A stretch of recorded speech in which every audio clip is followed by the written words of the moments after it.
ce ADC sabuwar tafiya al'umma na ƙasa kuma zo. Ashe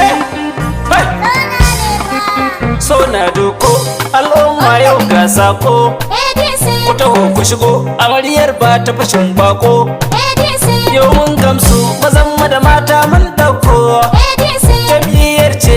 ADC mu zance ADC jirgin ceto jamiyya wadda ta yau zarce ADC mun tantance mu bi ta mutane hujja ce ADC ce cikin jam'iyyu ta zarce alƙibla ce mu bi ta tsari turba ce sabuwar tafiya madau ADC riba ce ADC sabuwar tafiya ka gamsu shigo cikin tafiyar mata da mazan mu mana cikin tafiyar al'umma mai gangamin tafiyar sulaye ina cikin tafiyar domin ceto na kasa ne tafiyar kai ma ka taho zan so ne tafiyar alheri na nan cikin tafiyar kun ji matasa ku zo biyo tafiyar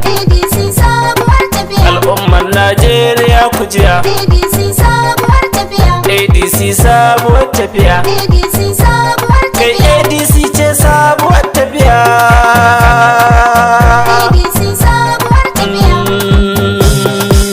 ga dama har gida mu dauko mai ceton kasa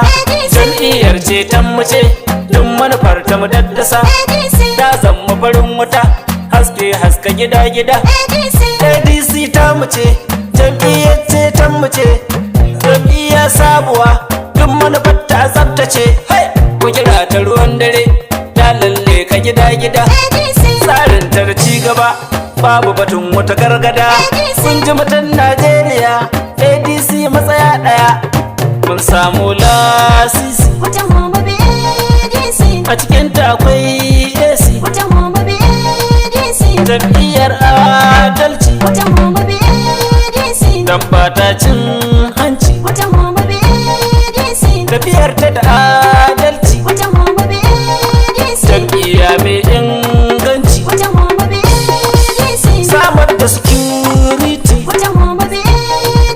ku taho karkuyi latti sai ku taho mu ADC al'umma yau mun kira ku zo ku taho ku yi mata dandazo domin mu kawar dukan hazo aka san mata zama ba ki zo